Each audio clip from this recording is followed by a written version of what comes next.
नमस्ते। आज के इस विश्लेषण में आपका स्वागत है। अक्सर लोग सोचते हैं कि अर्थशास्त्र यानी इकोनॉमिक्स सिर्फ बड़े-बड़े बैंकों, शेयर बाजारों या भारी भरकम सरकारी बजट की बात है। लेकिन सच बताऊं, ऐसा बिल्कुल नहीं है। आइए आज एक आम छात्र की पॉकेट मनी और उसके रोजमर्रा के जीवन से जुड़े मजेदार उदाहरणों के जरिए इस विषय के कुछ बहुत ही दिलचस्प रहस्यों को समझते हैं। सीधे शुरू करते हैं। जरा एक पल के लिए इस स्थिति की कल्पना कीजिए। नया वीडियो गेम भी खरीदना है, दोस्तों के साथ फिल्म देखने भी जाना है और कैंटीन का वो टेस्टी पिज्जा भी खाना है। इच्छाएं तो जैसे असीमित हैं, लेकिन पॉकेट मनी वो तो हमेशा लिमिटेड ही होती है ना? बस यहीं से जन्म लेती है अर्थशास्त्र की सबसे बुनियादी अवधारणा, जिसे हम दुर्लभता या अंग्रेजी में स्कैर्सिटी कहते हैं। क्योंकि संसाधन कम है, इसलिए हमें हर कदम पर चुनाव करना पड़ता है। भाग 1, अर्थशास्त्र और सीमित संसाधन। अब संसाधनों की इसी कमी की वजह से किसी भी समाज या अर्थव्यवस्था को 3 बहुत ही मुश्किल सवालों का सामना करना पड़ता है। पहला, समाज के लिए क्या उत्पादन किया जाए। दूसरा, यह उत्पादन कैसे हो, मतलब मशीनों का इस्तेमाल ज़्यादा हो या इंसानों की मेहनत का। और तीसरा, ये सब किसके लिए बनाया जाए। ये बिल्कुल वैसा ही है जैसे ये तय करना कि महीने की बची हुई पॉकेट मनी आखिर किताबों पर खर्च होगी या फिर कैंटीन की पार्टी में। भाग 2, अर्थशास्त्र की प्रमुख परिभाषाएं।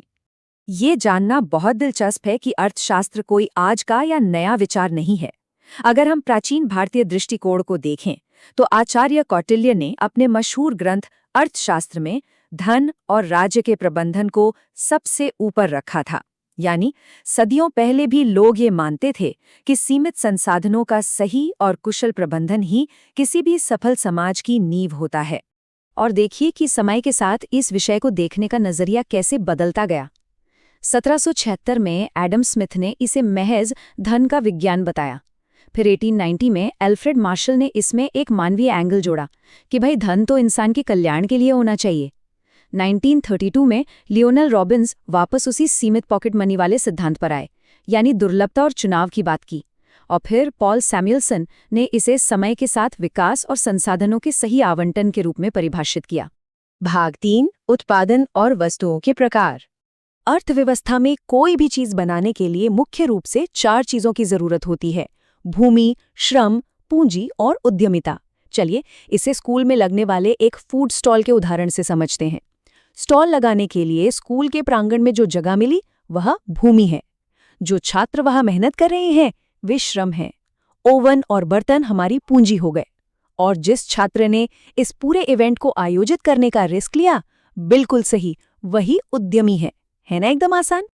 अब वस्तुओं को भी उनके इस्तेमाल के आधार पर 2 हिस्सों में बांटा जाता है। एक होती हैं अंतिम वस्तुएं या फाइनल गुड्स, जो सीधे इस्तेमाल के लिए एकदम तैयार हैं, जैसे घर पर चाय बनाने के लिए खरीदी गई चाय पत्ती। और दूसरी होती है मध्यवर्ती वस्तुएं या इंटरमीडिएट गुड्स, जिनका इस्तेमाल कुछ और बनाने में होता है, जैसे वो लकड़ी जिसका इस्तेमाल करके स्कूल की डेस्क बनाई गई। बहुत सीधा सा फर्क है। भाग 4, व्यष्टि बनाम समष्टि अर्थशास्त्र। अर्थशास्त्र की इस पूरी विशाल दुनिया को हम मुख्य रूप से 2 अलग-अलग पैमानों पर देखते हैं। व्यष्टि या माइक्रो इकोनॉमिक्स बहुत छोटी इकाइयों पर फोकस करता है, जैसे एक छात्र अपनी पॉकेट मनी को कैसे मैनेज कर रहा है। इसकी ठीक उलट समष्टि या मैक्रो इकोनॉमिक्स पूरी बड़ी तस्वीर देखता है, जैसे पूरे देश की जीडीपी या महंगाई दर। इसे ऐसे समझिए, एक तरफ एक छात्र का अपना निजी बजट है और दूसरी तरफ प्रिंसिपल द्वारा मैनेज किया जा रहा पूरे स्कूल का एक बहुत बड़ा बजट। एक व्यक्ति बनाम पूरा का पूरा सिस्टम। भाग 5, आर्थिक प्रणालियां और क्षेत्र। अब एक बड़ा सवाल ये आता है कि अलग-अलग देश अपने संसाधनों को मैनेज करने के लिए कौन सा तरीका अपनाते हैं। देखिए, पूंजीवादी व्यवस्था में सब कुछ प्राइवेट हाथों में होता है और कीमतें बाजार खुद तय करता है। समाजवादी व्यवस्था में सरकार ये तय करती है कि नागरिकों को किस चीज की जरूरत है। और फिर आती है मिश्रित या मिक्स्ड अर्थव्यवस्था, जहां बाजार और सरकार दोनों मिलकर काम करते हैं। दिलचस्प बात यह है कि भारत ने आज़ादी के बाद इसी मिश्रित प्रणाली को चुना, ताकि बाजार भी बढ़े और समाज का कल्याण भी हो सके। किसी भी देश की पूरी अर्थव्यवस्था कई अलग अलग क्षेत्रों से मिलकर एक चेन की तरह काम करती है। प्राथमिक क्षेत्र में कृषि और खनन जैसी चीजें आती हैं, जहां रेड कॉलर वर्कर काम करते हैं। द्वितीयक क्षेत्र में कारखाने आते हैं जो कच्चे माल को उत्पादों में बदलते हैं। यह ब्लू कॉलर वर्करों का क्षेत्र है। फिर आता है तृतीयक क्षेत्र यानी सेवाएं, जैसे आईटी और व्यापार, जहां व्हाइट कॉलर वर्कर काम करते हैं। इसके ऊपर ज्ञान और रिसर्च वाला चतुर्थ क्षेत्र है और सबसे ऊपर बड़े फैसले लेने वाला पंचम क्षेत्र, जहां काम करने वालों को गोल्ड कॉलर वर्कर कहा जाता है। भाग 6 व्यवहारिक अर्थशास्त्र का रहस्य। पारंपरिक अर्थशास्त्र अक्सर एक बहुत बड़ी बात मानकर चलता है कि हम इंसान बिल्कुल किसी कंप्यूटर या तार्किक मशीन की तरह एकदम नपे-तुले फैसले लेते हैं। लेकिन असली दुनिया में कैसा होता है? हम इंसान तो भावनाओं से भरे हुए हैं। और बस यहीं से अर्थशास्त्र में सबसे बड़ा और रोमांचक ट्विस्ट आता है, जिसे हम व्यवहारिक अर्थशास्त्र या बिहेवियरल इकोनॉमिक्स कहते हैं। ये इस बात पर गौर करता है कि हम अपनी भावनाओं और छोटी-मोटी कमियों के बावजूद असल में कैसे फैसले लेते हैं।